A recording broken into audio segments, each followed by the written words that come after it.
everybody. Take one more question, then we got to go vote. What's an acceptable timeline for this to go to the floor, and what are you prepared to do to enforce that timeline? Mike, you Well, remember what happened the last time we had a major overhaul of immigration, or attempted overhaul, 2013, the Gang of Eight bill. We had that in the Senate Judiciary Committee, the Committee of Jurisdiction, for a markup. Most of our markups last an hour or two, maybe 3 for a long one. This one lasted for a month, about 4 weeks.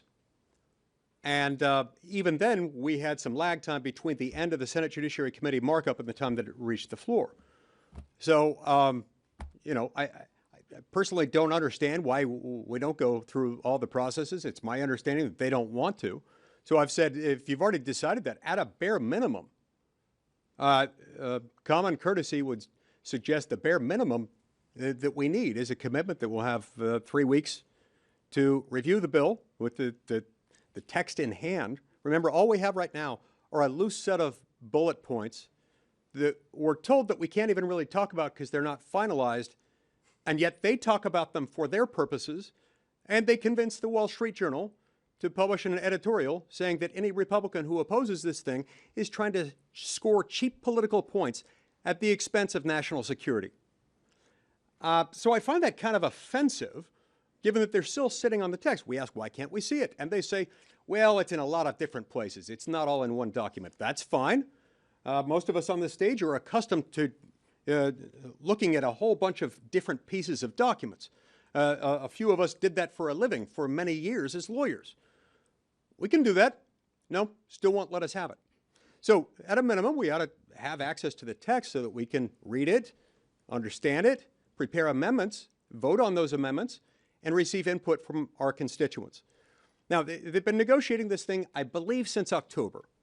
October, November, December, January.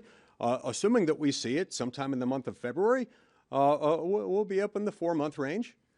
If they can have access to what they're doing for 4 months, 3 weeks is not too much to ask.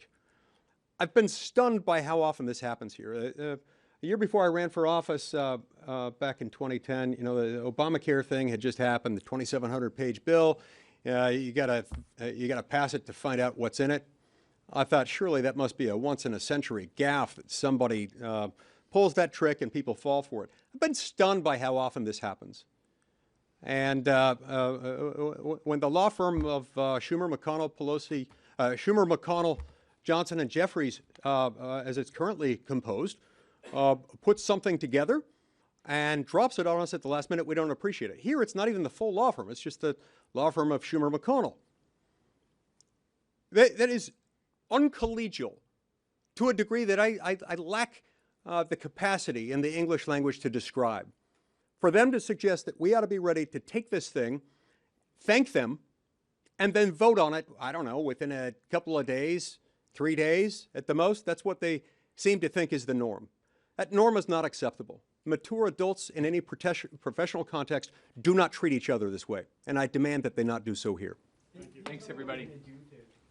Well, yeah, we'll hold 41. I'm asking my colleagues to hold 41. We cannot, this bill cannot move if 41 of us say we're not going to take that.